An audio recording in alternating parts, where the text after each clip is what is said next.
हाँ, दवा उचित है, उनको मौका मिलना चाहिए और जहाँ तक ईमानदारी देखें तो ईमानदारी उन्हीं में आएगी। जो पिछले बार आदरणीय गिरिराज सिंह 4 लाख से ऊपर वोट से जीते थे, लेकिन उन्होंने जनता के विश्वास पे खरे नहीं उतर सके। कम्युनिस्ट सिर्फ इंसानियत की राजनीति करती है।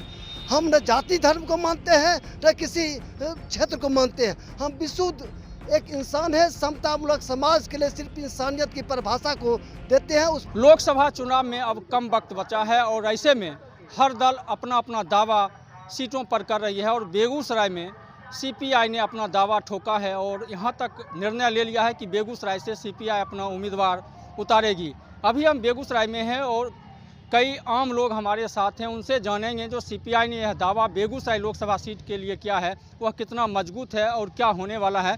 तो इस दावे को किस रूप में देखते हैं? सीपीआई ने यहाँ दावा ठोका है बेगूसराय में। बेगूसराय पूरे बिहार का नहीं, पूरे भारत का एक मास्को है। शहादत की बदौलत यहाँ पर लाल झंडा का परचम लहराया है। 100 से ज़्यादा समतामूलक समाज बनाने के लिए सीपीआई के कार्यकर्ता शहीद हुए हैं।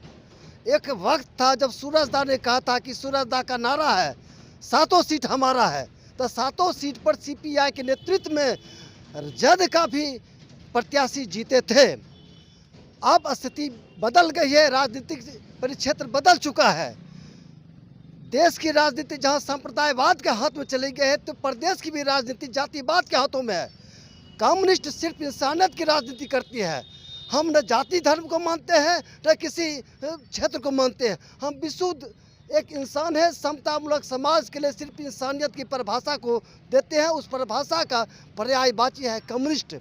बेगूसराय में लंबे समय तक सूर्यनारायण सिंह से लेकर के रविंद्र कुमार हो, चाहे शत्रुघ्न प्रसाद सिंह जीतते रहे हैं। हर तूफान में भी जब गठबंधन टूट गया है तभी हमारे प्रत्याशी हारे हैं और आज गठबंधन मजबूत हो रहा है तो पहला दावा कम्युनिस्ट का ही बनता है, क्योंकि यहाँ कम्युनिस्ट नहीं सबको एक नया समाज बनाने के लिए, गरीब शोषित की लड़ाई लड़ने के लिए रास्ता बताए हैं, शहीद होकर के रास्ता बताए हैं। और कम्युनिस्ट की बदौलत ही बेगूसराय में कोई सांप्रदायिक दंगा नहीं हुआ है। इसका कारण है सिर्फ कम्युनिस्ट, इसलिए बेगूसराय का दावा है कम्युनिस्ट बेगूसराय तो हो ही। इसके अलावा मधुबनी भी हो, बांका भी हो, खगड़िया भी, बहुत क्षेत्र है जहां कम्युनिस्ट क्षेत्र है। हम चाहते हैं कि उचित व्यवस्था हो और एक समतामूलक विचार से सब मिलजुल कर इंडिया गठबंधन कम्युनिस्ट को उचित जगह दे और बेगूसराय में तो खास दे ही। अभी सीट बंटवारा हुआ नहीं है, लेकिन सीपीआई ने कहा कि बेगूसराय से हम अपना उम्मीदवार देंगे, यह सही है? बेगूसराय ही है जहां से दबा दे सकते हैं। एक बार और हुआ था बलिया में, समझौता में बोला बलिया नहीं तो समझौता नहीं। तो हम ये कहेंगे, हम चूँकि हम कम्युनिस्ट पार्टी के राजनीतिक कार्यकर्ता के रूप में नहीं, एक सामाजिक कार्यकर्ता के रूप में, एक साधारण सदस्य के रूप में कहता हूँ, बेगूसराय नहीं तो समझौता नहीं। तो निश्चित रूप से लोगों का कहना है कि सीपीआई का दावा यहाँ मजबूत है। किस रूप में देखते हैं सीपीआई ने दावा किया है?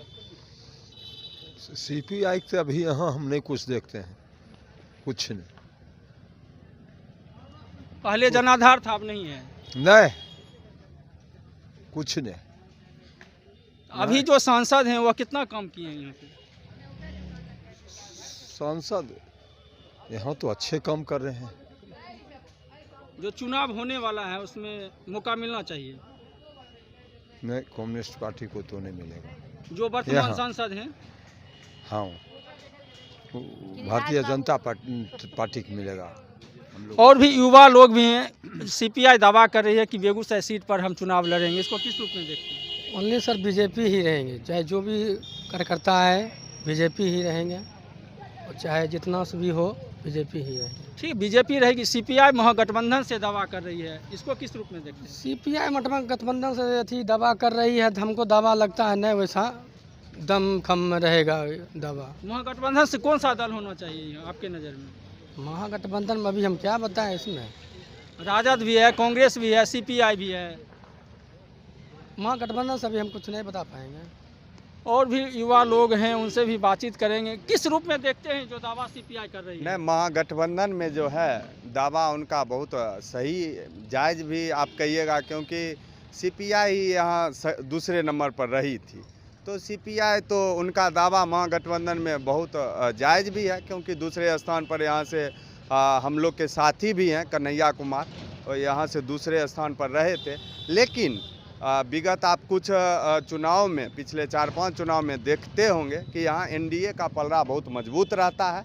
और सबसे बड़ी बात, हम लोग का इस बार बेगूसराय के युवाओं का सबसे बड़ा मांग है कि महागठबंधन से हो, एनडीए से हो, लेकिन स्थानीय जनप्रतिनिधि हमें चाहिए, ईमानदार जनप्रतिनिधि चाहिए, स्थानीय चाहिए, और जो बेगूसराय के विकास के बारे में सोचता हो, ऐसा आवाम में जो है इस बार हम लोग खास युवा में इसको लेकर के ज़रूर है कि वर्तमान में जो सांसद हैं उनसे बहुत लोग इस बार खुश नहीं हैं।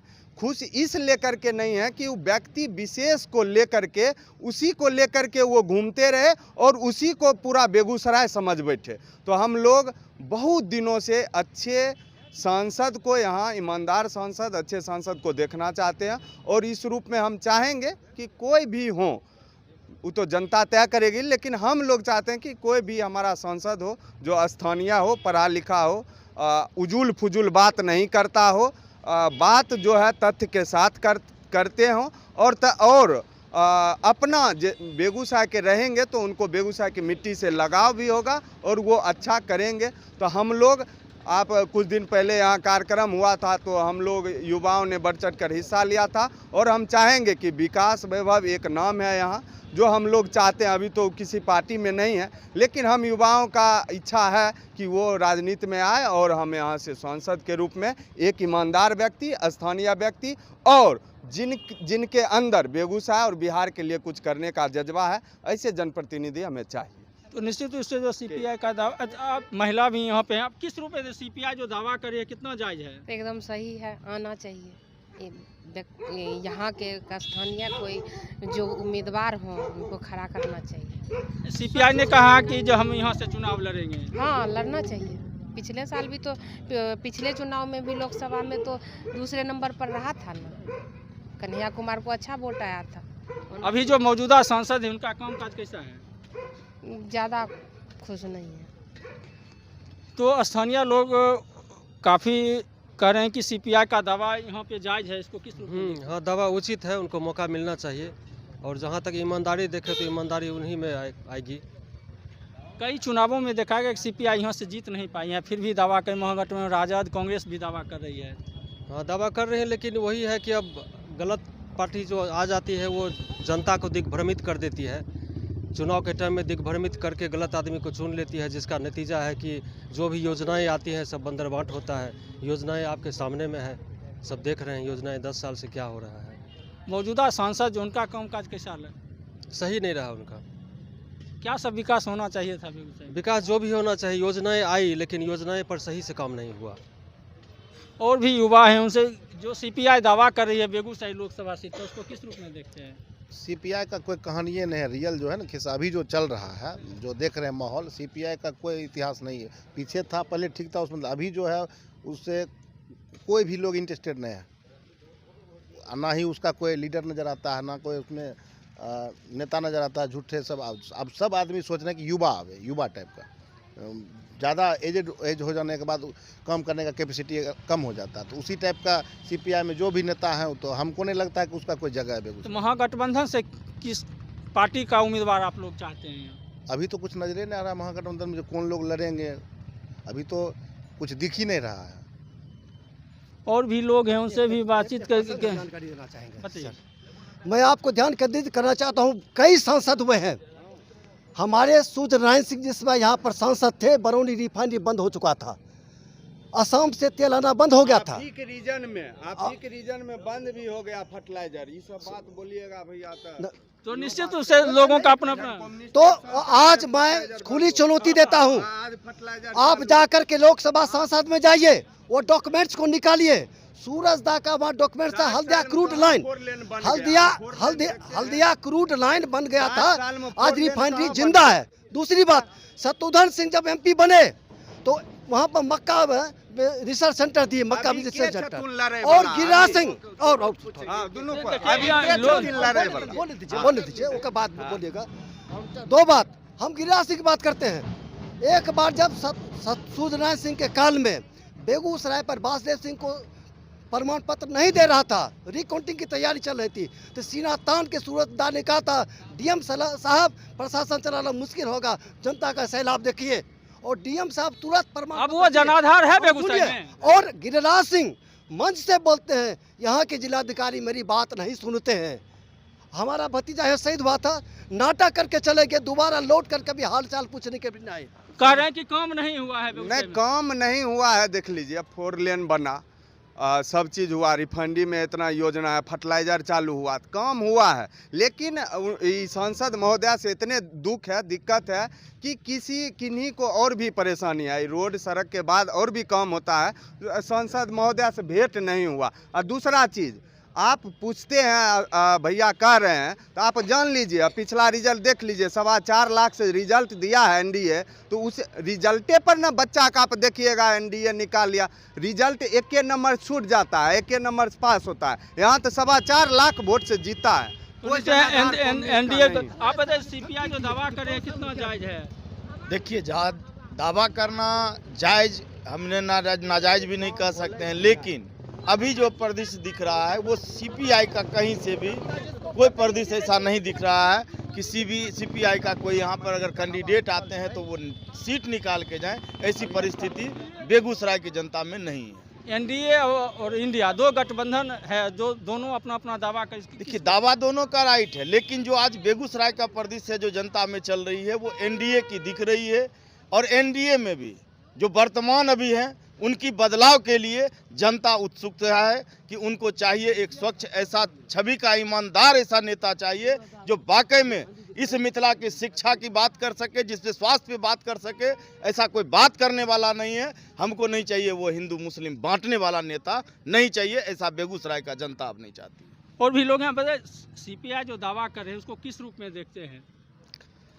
पहली बात तो इंडी गठबंधन जो है उनमें पीएम कैंडिडेट की नूरा कुश्ती चल रही है, और अभी तो ये तय नहीं हुआ कि बेगूसराय की सीट पर कौन लड़ेंगे। सीपीआई ने घोषणा कर दिया कि बेगूसराय से हम उम्मीदवार उतारेंगे। पहले वो प्रधानमंत्री की घोषणा कर लें कि कौन पीएम बनेंगे, तब एक कवि एक व्यंग करता है बिना नाम लिए हुए, पीएम की कुर्सी मिलने का कोई आभास नहीं होगा, 2024 में जलवा कोई खास नहीं होगा, जब तक शादी की शहनाई नहीं बजेगी आंगन में, राजनीति के इम्तिहान में पप्पू पास नहीं होगा। पहली बात। और दूसरी, जब इंडी गठबंधन की जब पटना में बैठक हुई थी, तब पहली बैठक विरोधियों की जब हुई तो सभी ने मान लिया था कि राजनीति सेट है। कहा नीतीश कुमार जी ने, मुझको बनाना पीएम, सीएम बनने का हाईएस्ट रेट है। ममता बनर्जी ने कही खरगे साहब बनेंगे पीएम, वैसे तो मेरा भी पर्सनल इंटरेस्ट है। कहा लालू जी ने भक बुर्बक, कहा लालू जी ने खरगे साहब से खिसियाकर भक बुर्बक, पीएम कैंडिडेट तो हम हैं। बेगूसराय में क्या होना है? एनडीए इंडिया में सवाल है और बेगूसराय की जो सीट जो पिछले बार आदरणीय गिरिराज सिंह 4 लाख से ऊपर वोट से जीते थे, लेकिन उन्होंने जनता की विश्वास पे खरे नहीं उतर सके। इस बार जनता में एक लहर है, एक ऑनेस्ट, एक ईमानदार आईपीएस विकास वैभव, जो अपनी कर्तव्य से, अपने कर्म से उन्होंने बिहार के हर युवाओं के दिलों में एक अलग पहचान बनाई है। इसलिए बेगूसराय का युवा, बेगूसराय की डोर उनके हाथों में देने के लिए उत्साहित है। इसलिए मेरा विश्वास है कि इस बार बीजेपी गठबंधन विकास वैभव सर को यहाँ से कैंडिडेट बनावे, और हम युवा, उनको तमाम युवा उन्हें जीतकर सांसद की मंदिर में पहुँचाने का काम करेंगे। जय बिहार, जय बीजेपी। तो निश्चित रूप से लोगों का साफ कहना है कि जो सीपीआई का दावा है वो सीपीआई यहाँ गढ़ रहा है, उनका दावा भी जायज है, और वहीं सांसद के कामकाज का अच्छा काम किए हैं, और दोबारा एनडीए गठबंधन की यहाँ पे जीत होगी। सौरभ कुमार, बेगूसराय, बिहार तक।